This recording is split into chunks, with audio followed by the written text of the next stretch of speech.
Good morning, everybody. So today we are here with the another part of Nurse's thesis of disguised unemployment. Part 1 मैं बना चुकी हूँ. This is the part 2. अगर part 1 नहीं देखा है please do watch it. और ये अब part 2 है. तो part 2 में जो है हम लोग क्या करेंगे, हम करेंगे disguised unemployment and saving potential. Let's do it. तो अब इसमें क्या है कि इसमें ना दो व्यूज़ हैं कि जो डिस्गाइज्ड अनएम्प्लॉयमेंट है इसको लेकर के दो व्यूज़ हैं. एक व्यू तो आता है आपका ल्यूविस थ्योरी से, ल्यूविस देते हैं, और दूसरा नर्किस देते हैं, नक्सेस देते हैं.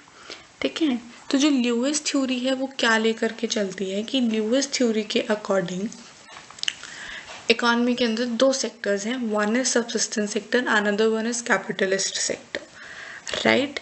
तो जो सबसिस्टेंस सेक्टर है उसमें क्या है, लोग एग्रीकल्चर में ज़्यादा इंगेज्ड हैं, पॉपुलेशन भी ज़्यादा है, और वहाँ पे जो वेजेस हैं वो कम है. वेजेस मीन्स दिहाड़ी. ठीक है, जो उन्हें पैसे दिए जाते हैं per day, that is your ways, तो वो भी कम है. तो कैपिटलिस्ट सेक्टर क्या है, कैपिटलिस्ट सेक्टर में ज़्यादा कैपिटल है और वेजेस भी सबसिस्टेंस सेक्टर से ज़्यादा है. ठीक है. सो इस पॉइंट ऑफ व्यू के अकॉर्डिंग अगर जो सबसिस्टेंस सेक्टर में पॉपुलेशन ज़्यादा है, अगर पॉपुलेशन ज़्यादा है मतलब वहाँ पे सरप्लस लेबर है, अगर उस सरप्लस लेबर को कैपिटल सेक्टर में शिफ्ट कर दिया जाए तो जो मार्जिनल प्रोडक्टिविटी है लेबरर्स की वो इंक्रीज हो जाएगी. ठीक है, क्योंकि ल्यूइस भी यही मान के चलते हैं कि जो मार्जिनल प्रोडक्टिविटी है वो ज़ीरो है. ठीक है. और अगर वो सरप्लस लेबर सबसिस्टेंस सेक्टर से कैपिटल सेक्टर में शिफ्ट कर दी जाएगी तो जो उनकी मार्जिनल प्रोडक्टिविटी है वो क्या हो जाएगी, इंक्रीज हो जाएगी. ठीक है. That surplus labour will be utilised properly, और जो उनको वेजेस हैं वो भी सबसिस्टेंस सेक्टर से ज़्यादा मिलेंगे. और जब वो सबसिस्टेंस सेक्टर से कैपिटल सेक्टर में जाएंगे तो क्या होगा, ग्रोथ होगी, ग्रोथ होनी शुरू हो जाएगी, कैपिटल फॉर्मेशन और ज़्यादा होना शुरू हो जाएगा, जिसकी वजह से ज़्यादा प्रॉफिट होंगे. जब ज़्यादा प्रॉफिट होंगे तो ल्यूविस ये बोलते हैं कि जितने भी प्रॉफिट होते हैं जस्ट री इन्वेस्ट देम, कि प्रॉफिट्स होते ही उनको दोबारा से इन्वेस्ट कर दो. ठीक है. इससे फिर क्या है, ग्रोथ होती ही रहेगी एंड कैपिटल फॉर्मेशन भी क्या है, होता ही रहेगा. इसको हम बहुत डिटेल में पढ़ेंगे इन डिफरेंट चैप्टर. इसकी एक थ्योरी पे पूरा एक डिटेल चैप्टर है, वो हम इसी से शायद नेक्स्ट वीडियो में करेंगे. राइट. तो ये थोड़ा सा ओवरव्यू है ल्यूइस थ्योरी का. तो नर्किस का व्यू क्या कहता है, लेट्स डू दिस. ये अभी मेन है हमारे लिए. तो नर्किस थ्योरी, अब इसमें क्या है, हमें पता है कि जो मोर वर्कर्स क्या है, ज़्यादा वर्कर्स जो हैं एंगेज्ड हैं देन दे रिक्वायर्ड. हमें पता है कि पॉपुलेशन ज़्यादा है, पॉपुलेशन ज़्यादा होने की वजह से क्या है, जो लोग हैं ज़्यादा एंगेज्ड हैं देन दे रिक्वायर्ड. वही वाला एग्जाम्पल जो हमने पिछली वीडियो में किया था, सेम मैं वही रिपीट कर देती हूँ कि सिर्फ 4 वर्कर्स रिक्वायर्ड हैं बट काम कितने कर रहे हैं, 6 वर्कर्स आर वर्किंग. ठीक है. जब 4 वर्कर्स काम कर रहे थे तब भी 40 क्विंटल्स प्रोडक्शन हो रहा था, 6 वर्कर्स काम कर रहे हैं तब भी 40 क्विंटल ऑफ प्रोडक्शन हो रहा है. तो विच मीन्स अगर इसमें से 2 वर्कर्स निकाल भी दे जाएंगे तो कोई फ़र्क नहीं पड़ेगा आउटपुट पे, इट विल रिमेन सेम. तो this is your disguised unemployment. Right.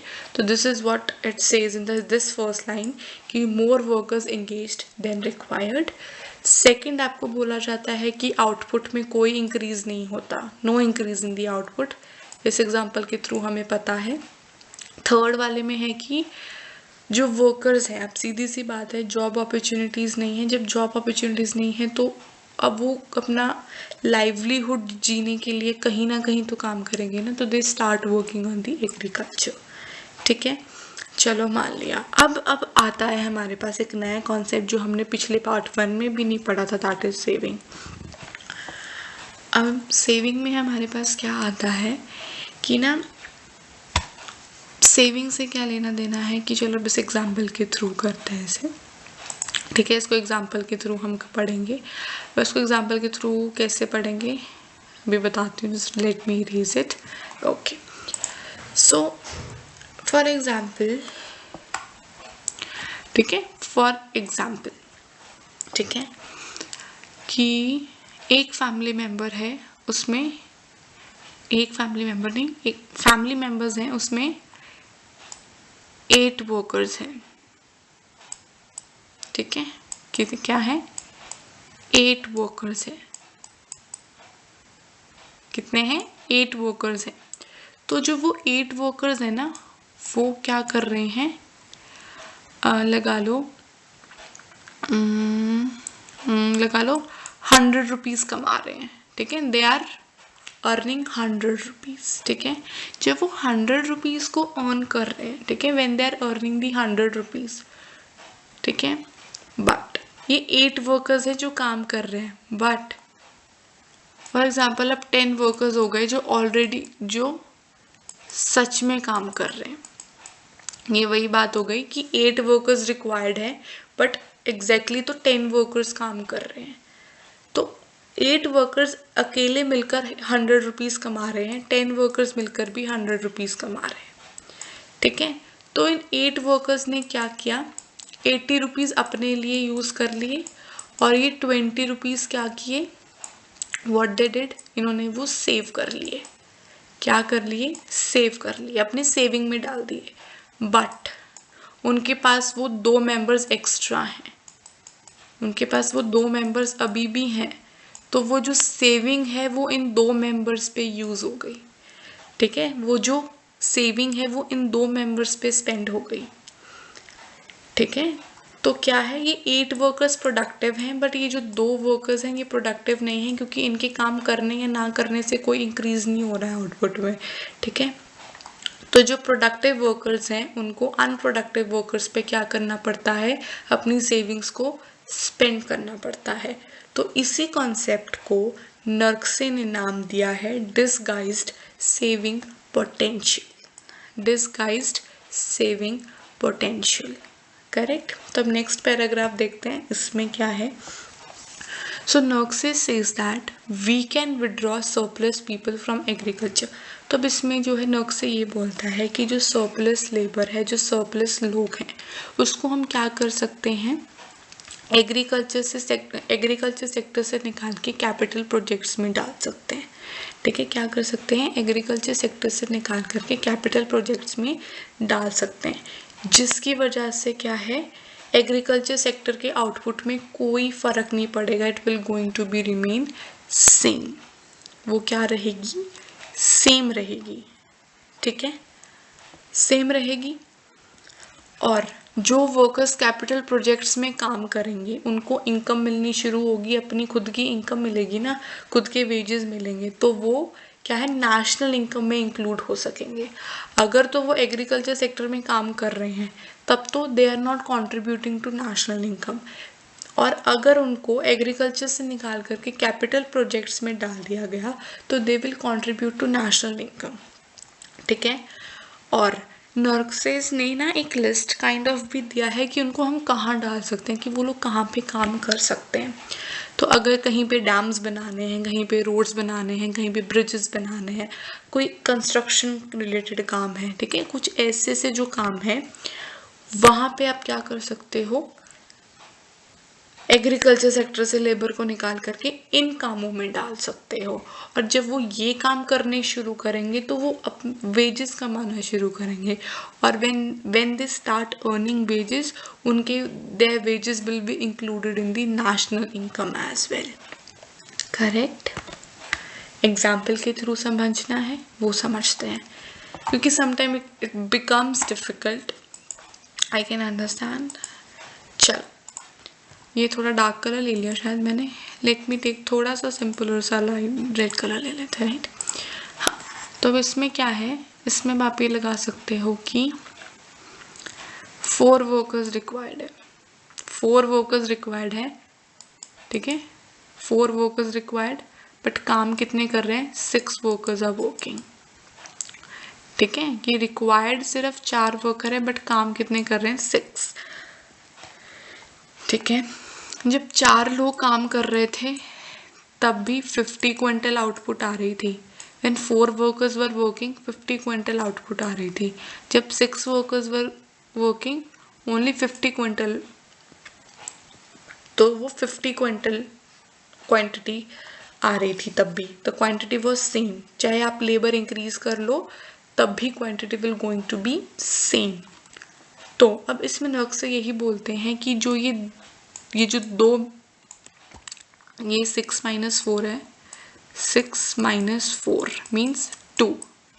तो जो ये 2 लेबर है, ये जो 2 लेबर्स हैं जो डिसगाइजली अनएम्प्लॉयड है, अगर इनको एग्रीकल्चर सेक्टर से निकाल के कैपिटल प्रोजेक्ट्स में डाल दिया जाए, तो जब ये 2 लेबर कैपिटल प्रोजेक्ट्स पे डाले जाएंगे तो इनको अपने खुद के वेजेस मिलेंगे, दे विल अर्न वेजेस। ठीक है, इनको वेजेस मिलेंगे, इनको पैसा मिलेगा। ठीक है, तो जब इनको जो वेजेस मिलेगा वो नेशनल इनकम में ऐड होगा, it will be included in the national income. Correct, okay. तो नर्क्सेस ने एक लिस्ट भी मेंशन की है कि इनको कहाँ डाला जा सकता है, डैम्स में, construction of dams and roads and bridges etcetera, इन सब जगहों पे आप इन्हें डाल सकते हो।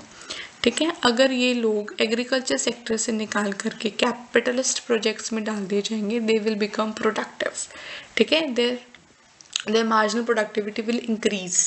बट अगर वो वहीं पे रहेंगे एग्रीकल्चर सेक्टर में, वो प्रोडक्टिव नहीं हो पाएंगे, दे विल रिमेन सेम। ठीक है, अब हमें नेक्स्ट चल सकते हैं। बट ये चीज़ करने में हमारे पास 2 प्रॉब्लम्स अराइज होती हैं। वो 2 प्रॉब्लम्स क्या हैं? ठीक है, हमने मान लिया कि हाँ, हम वर्कर्स को शिफ्ट कर देते हैं एक जगह से दूसरी जगह पे, बट ऐसा करने में डिफ़िकल्टी आ सकती है। नर्क से खुद बताते हैं 2 प्रॉब्लम्स। तो वो क्या 2 प्रॉब्लम्स हैं? Let's look into it. पहली आपकी आती है कि चलो मान लिया आपने लेबर्स को एग्रीकल्चर से उठा के कैपिटल प्रोजेक्ट्स में डाल दिया, चलो ठीक है। बट अगर आप उनको लेकर के जा रहे हो तो उन्हें आपको फूड भी देना पड़ेगा, शेल्टर भी देना पड़ेगा, and you have to provide them cloth, means आपको बेसिक नेसेसिटीज उन्हें प्रोवाइड करवानी पड़ेंगी। Right, when you are putting them into the capital projects, you have to provide them basic necessities, right? तो आप उसके लिए फाइनेंस कहाँ से लाओगे? From where will you bring the finance for them? ठीक है, तो उसके लिए नर्क्से ने एक सॉल्यूशन दिया। ठीक है, Nurkse gives the one solution for it. क्या सॉल्यूशन दिया नर्क्से ने? उन्होंने ये बोला कि उनके पास पहले पैसा कहाँ से आ रहा था, वहीं से पैसा अभी भी वहीं से आएगा। फॉर एग्जाम्पल करते हैं हम, उससे और क्लियर हो जाएगा आप लोगों को कि लगा लो 12 वर्कर्स। ठीक है, जस्ट वेट अ सेकेंड, हाँ, कि 12 वर्कर्स आर वर्किंग। ठीक है, कि 12 वर्कर्स हैं, 12 वर्कर्स आर वर्किंग। करेक्ट, कि 12 लोग काम कर रहे हैं, बट हमें रिक्वायर्ड कितने हैं? सिर्फ 10। ठीक है, 10 आर रिक्वायर्ड। ओके, मान लिया इस बात को। तो इसमें से जो 2 हैं वो डिस्गाइजली अनएम्प्लॉयड हैं। ठीक है, वो भी हमने मान लिया। ठीक है, तो जो ये 10 वर्कर्स है ना, ये जो 10 वर्कर्स हैं वो कितना कमा रहे हैं? ठीक है, जो 10 वर्कर्स हैं वो 10,000 रुपीज़ कमा रहे हैं। कितने? 10,000। How many? 10,000। और उस 10,000 में से वो 2,000 क्या कर रहे हैं? अपने ऊपर कि 10,000 कमा रहे हैं, 10,000 में से 2,000 वो लोग सेव कर रहे हैं और बाकी के 8,000 वो अपने ऊपर यूज़ कर रहे हैं। तो जो वो सेविंग है पहले कहाँ जा रही थी? पहले भी वो सेविंग उन एक्स्ट्रा 2 वर्कर्स पे यूज़ हो रही थी और वो अभी भी उन्हीं वर्कर्स पे यूज़ होगी। राइट, कि पहले भी जो सेविंग्स थी वो उन्हीं पे यूज़ हो रही थी। ठीक है, कि जैसे 10 वर्कर्स हैं, ठीक है, बट एक्चुअल में 12 लोग काम कर रहे हैं। तो 10 वर्कर्स 10,000 रुपये कमा रहे हैं, 12 लोग भी 10,000 रुपये कमा रहे हैं। जब वो 10 लोग 10,000 रुपये कमा रहे हैं तो उसमें से उन्होंने 2,000 सेव किए, 2,000 में से 8,000 अपने ऊपर खर्च किए। तो जो वो 2,000 सेव कर रहे हैं वो उन 12 लोग तो जो वो 2,000 सेव कर रहे हैं, तो जो वो 2 डिसगाइजली अनएम्प्लॉयड लोग हैं वो सेविंग उनके ऊपर लग रही है, राइट। तो अभी भी वही सेम होगा, चाहे वो कैपिटल प्रोजेक्ट में काम करने चले जाएं, बट स्टिल उनको चीज़ें वहीं से आएंगी जहाँ से पहले से उन्हें मिलती थी, ठीक है। जहाँ से पहले से उन्हें मिलती थी चीज़ें वहीं से उनको अभी भी वहीं से प्रोवाइड होंगी, ठीक है। तो अभी भी they will be dependent on their families only, ठीक है। पहले भी वो अपनी फैमिली पे डिपेंड करते थे, वो अभी भी अपनी फैमिली पे डिपेंड करेंगे, फाइन। सेकेंड प्रॉब्लम आती है problem of tools. Problem of tools कैसे, कि सीधी सी बात है भैया, एग्रीकल्चर सेक्टर में काम करते थे वो लोग, ठीक है। They were suppose to work on the agriculture sector, जहाँ पे ज़्यादा टेक्नोलॉजी नहीं है, जहाँ पे ज़्यादा कैपिटल होता ही नहीं था, तो they are not skilled workers, they are unskilled workers, ठीक है, ठीक है। और अगर हमें उन्हें कैपिटल प्रोजेक्ट्स में काम करवाना है तो वी हैव टू बी, मतलब कि अगर हमें उन्हें कैपिटल प्रोजेक्ट्स में काम करवाना है तो दे शुड बी स्किल्ड।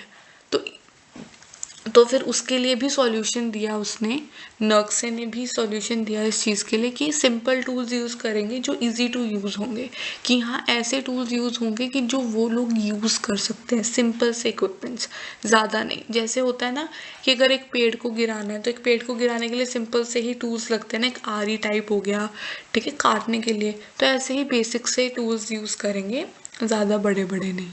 और हम ज़्यादा जो है लेबर इंटेंसिव टेक्निक्स को यूज़ करेंगे, ठीक है। ज़्यादा टेक्नोलॉजिकल कैपिटल यूज़ नहीं करेंगे, हम लेबर इंटेंसिव यूज़ करेंगे, which is easy to understand for them, ठीक है। तो हम छोटे मोटे टूल्स ही यूज़ करेंगे, simple tools and labour intensive techniques. चलो मान लिया, तो नक्से ने ये चीज़ें बताई। तो अब इस चीज़ में ना कुछ लीकेजेस भी हैं, ठीक है। मान लिया ये चीज़ें हम कर लेंगे, बट कुछ लीकेजेस भी तो हैं। अब उनकी कंडीशन ये है, जैसे उन्होंने ये बोला ना, जैसे इन्होंने यहाँ पे बोला कि जो 10 वर्कर्स हैं वो पहले अपने ऊपर 8,000 अपने ऊपर लगा रहे थे, 2 सेव कर रहे थे, बट वो 2 सेव नहीं कर रहे थे, वो जो सेव करने वाले पैसे थे वो उन डिसगाइजली अनएम्प्लॉयड पे लग रहे थे, और वो अभी भी उन्हीं लोगों पे लगेंगे जो कैपिटल प्रोजेक्ट में चले गए हैं, बट स्टिल वो पैसे अभी भी उन्हीं पे लगेंगे। This is what Nurkse says. But इसमें लीकेज है कि वो कंडीशन रख रहा है लोगों पे कि आप अपनी कंजम्पशन इंक्रीज मत करो, कि डोंट इंक्रीज योर कंजम्पशन, ठीक है। उनकी मेन कंडीशन यही है, नक्से उनको यही कह रहा है कि आप अपनी कंजम्पशन को इंक्रीज मत करो, आप अपनी कंजम्पशन उतनी ही रखो जितनी पहले थी। बट भाई क्यों नहीं करेंगे वो अपनी consumption increase? Obviously they will increase their consumption. वो पहले से ही बेचारे गुजारा कर रहे थे, अब आप फिर उन्हें बोल रहे हो कि गुजारा करो, क्यों नहीं करेंगे, ठीक है। वो कंजम्पशन इंक्रीज क्यों नहीं करेंगे? वो पहले ही बेचारे सब्सिस्टेंस लेवल पे जी रहे थे, गुजारे वाले लेवल पे जी रहे थे कि सिर्फ गुजारा ही हो रहा था, और आप अब उन्हें ये बोल रहे हो कि कंजम्पशन इंक्रीज मत करो, क्यों नहीं करेंगे, राइट। सो यही बोल रहे हैं कि उन्होंने ये कंडीशन रखी कि there should be no increase in the consumption of the family members, ठीक है। और अगर ये कंडीशन सक्सेसफुल नहीं होती है तो जो सेविंग पोटेंशियल है दैट विल डिक्रीज। वो तो पहले भी डिक्रीज हो रहा था कि जो उनकी सेविंग पोटेंशियल थी वो उन 2 डिस्गाइज्ड अनएम्प्लॉयड पर्सन पे लग रही थी, और अभी भी लगेगी, तो वो सेव तो कुछ कर ही नहीं पाएंगे, दैट ऑटोमेटिकली डिक्रीजेस, करेक्ट। तो पहला रीज़न ये आता है कि remaining people on agriculture will raise the consumption, सीधी सी बात है कि जो एग्रीकल्चर में अभी भी जो काम कर रहे हैं, जो उनकी फैमिलीज हैं, वो अपनी कंजम्पशन इंक्रीज क्यों नहीं करेंगे? They will increase, they want to increase their living standard, they don't want to live on the subsistence level कि जहाँ सिर्फ गुजारा हो। No, they will try to increase their consumption. तो this is the first leakage. Second leakage क्या है कि जिन वर्कर्स को कैपिटल प्रोजेक्ट्स में डाला है उनको भी वेजेस मिलेंगे। जब उनको जब वेजेस मिलेंगे तो वो अपनी कंजम्पशन क्यों नहीं इंक्रीज करेंगे?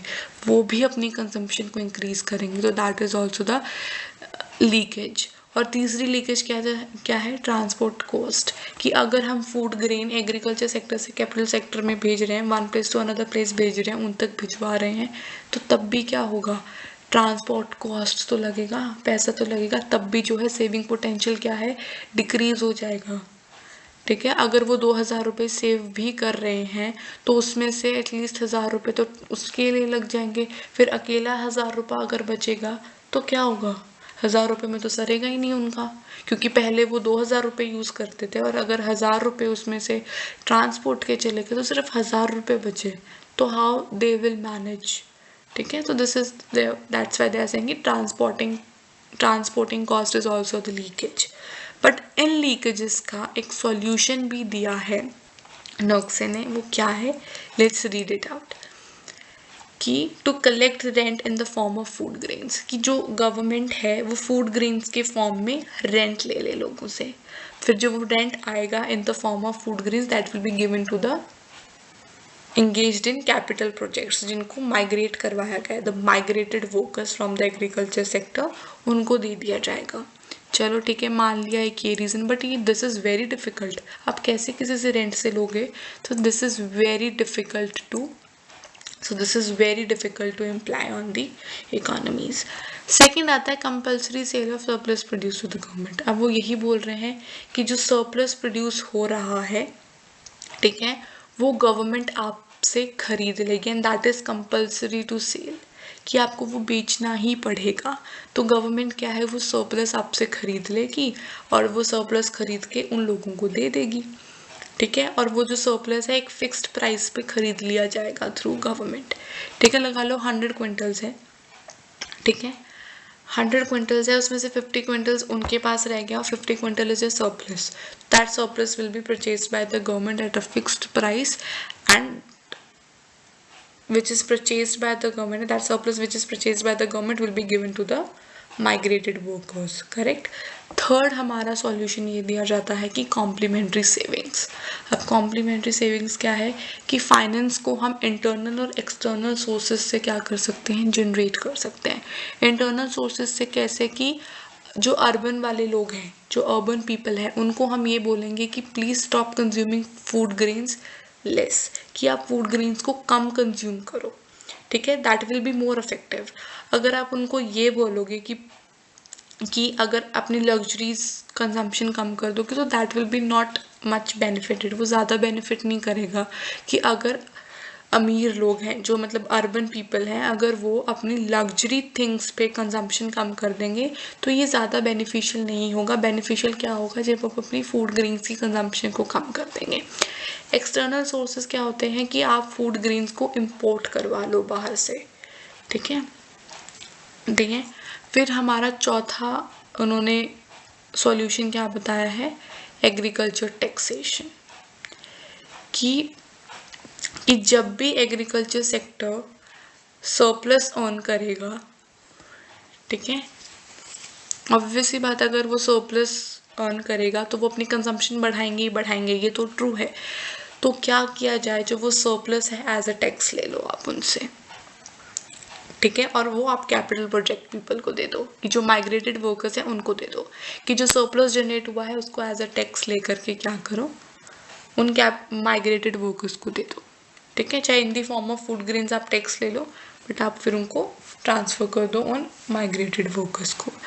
अब इसको ना क्रिटिसाइज भी किया गया है।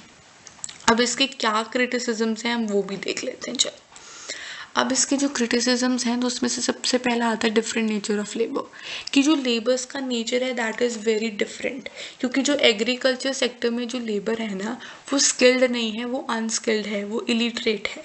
और कैपिटल प्रोजेक्ट्स में हमें ऐसे वर्कर्स चाहिए जो स्किल्ड हों, ठीक है, पता चले मतलब उनको इक्विपमेंट्स यूज़ नहीं करने आ रहे हैं, उनसे कैपिटल फॉर्मेशन भी नहीं हो पाएगा। अगर लेबर स्किल्ड नहीं होगी, इलिटरेट होगी, तो कैपिटल फॉर्मेशन तो सीधी सी बात है नहीं होगा, क्योंकि उन्हें इक्विपमेंट्स ही यूज़ नहीं करने आएंगे।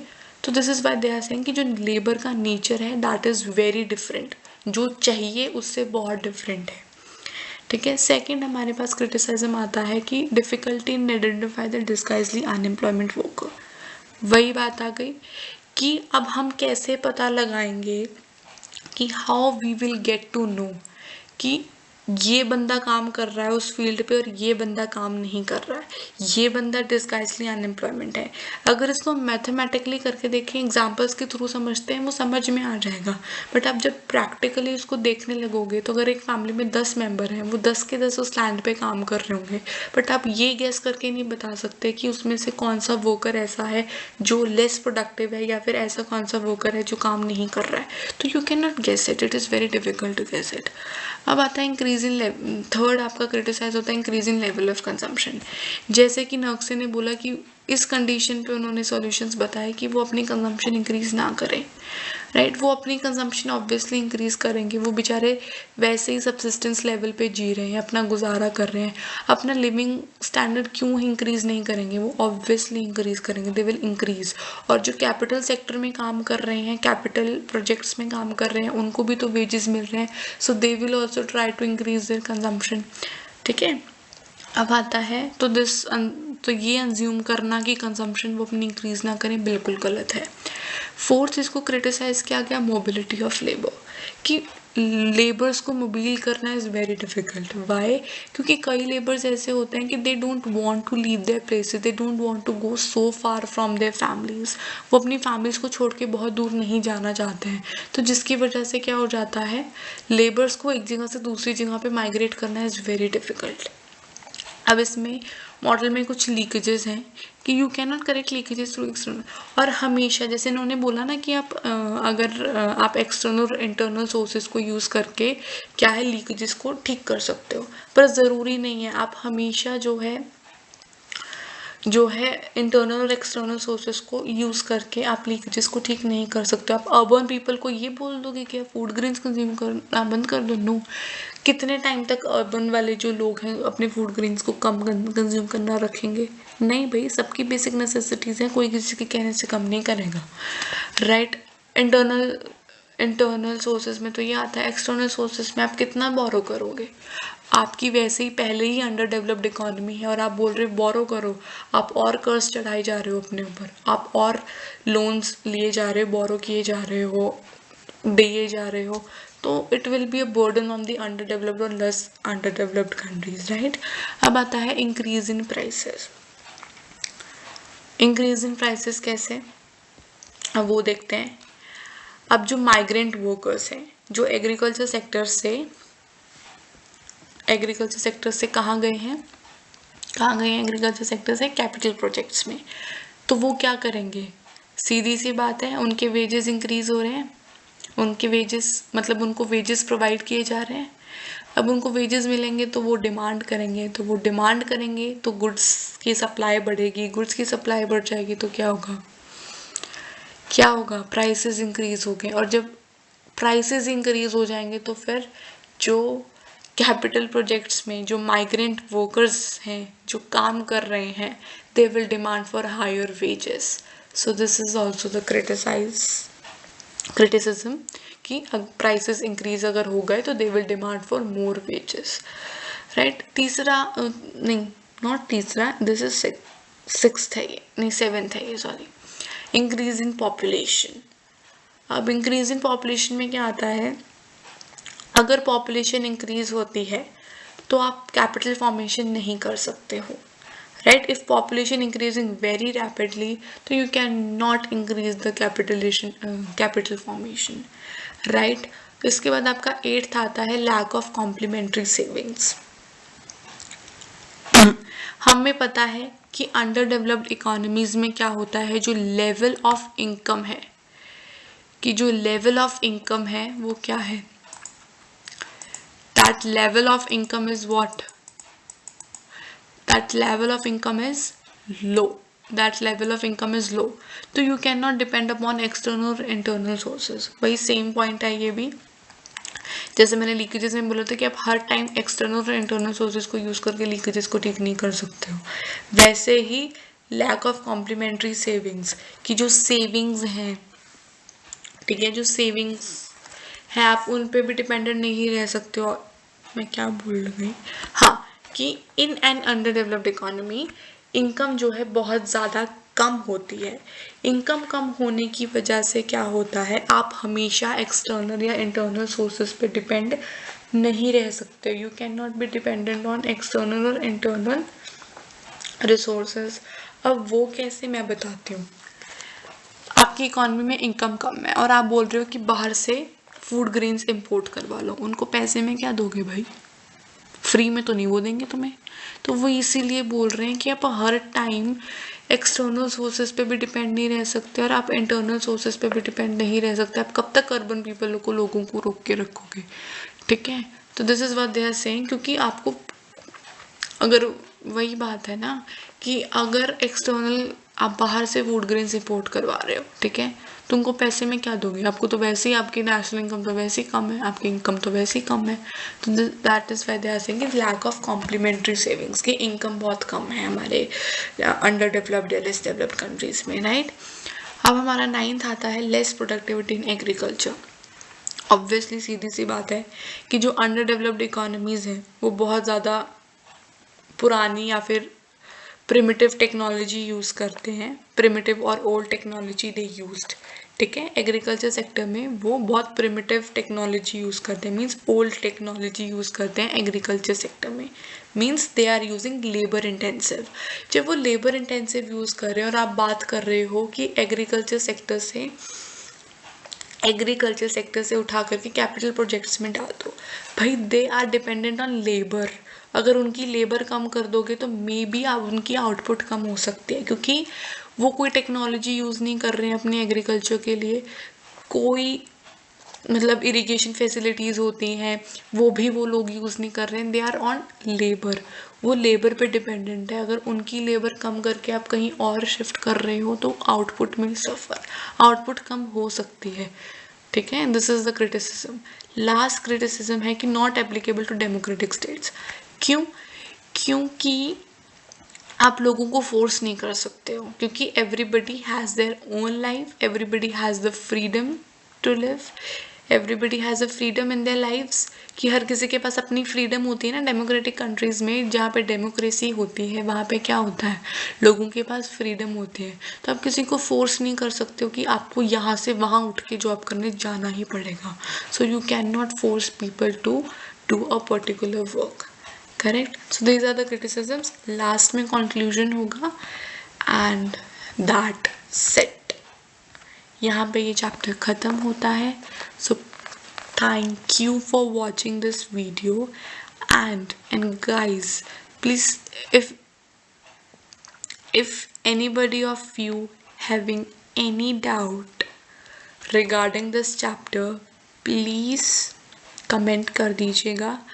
I will surely answer your questions, right. चाहे पार्ट 1 में कमेंट कर दीजिएगा, चाहे पार्ट 2 में, whatever the topic, कोई भी टॉपिक हो इस चैप्टर से related, you can comment me down उसी चैप्टर की वीडियो में, और आई विल डेफिनेटली